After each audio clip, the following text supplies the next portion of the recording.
Hello, my name is Victoria McLemore, and this is my cheerleading informative speech for the Fundamentals of Communication class at Jackson State Community College.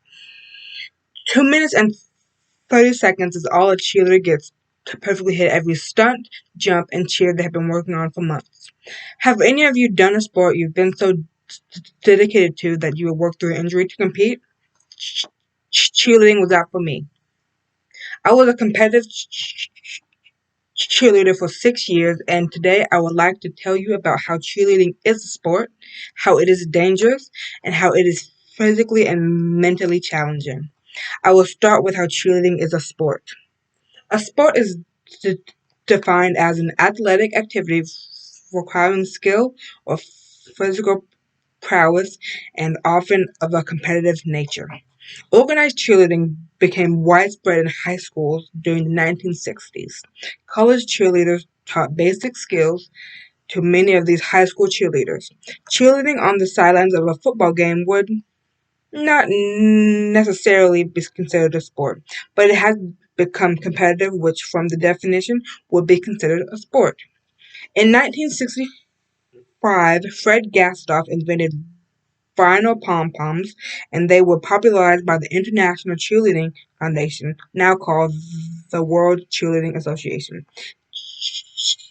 Cheerleading became recognized as an actual sport in the 1980s. According to the NCAA, the National Collegiate Athletes Association, the physical fitness of a cheerleader is the same as that of anyone on any other collegiate sports team. Cheerleading is becoming more dangerous with its high level of competition. Cheerleading has become so much more than shouting encouraging phrases from the sidelines. Modern day cheerleading features are mainly feats of gymnastics and flexibility, along with dance and of course stunts. A basket toss can send a cheerleader flying 20 feet in the air, only to land in the arms of her teammates, if everything goes right. It's not hard to see how cheerleading can be dangerous. Compared to other sports, the overall number of injuries is actually low.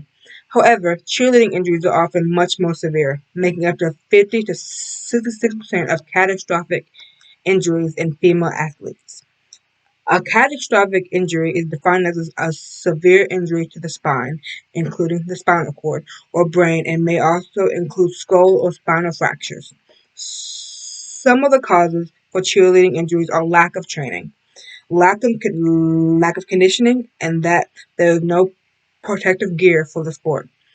The best way to avoid injury is to prevent them from happening. Not being able to cheer because of an injury can make cheerleading challenging for everyone on your squad, but cheerleading is mentally and physically challenging. I will tell you why. Going to practice and hitting stunt after stunt with little breaks is physically challenging, especially when performing difficult skills. When you don't have the typical physique, it is even harder. You have to work harder to get your body in there for jumps and your legs high enough for the kicks.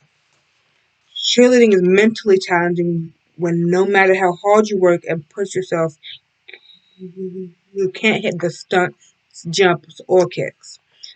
Being the only African American on my team, I feel a little out of place.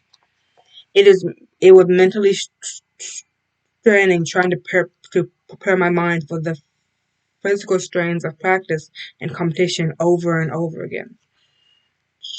Cheerleading creates bonds because you have to be able to trust everyone on your squad. Because if one person doesn't trust someone, then the whole team can't rely on them.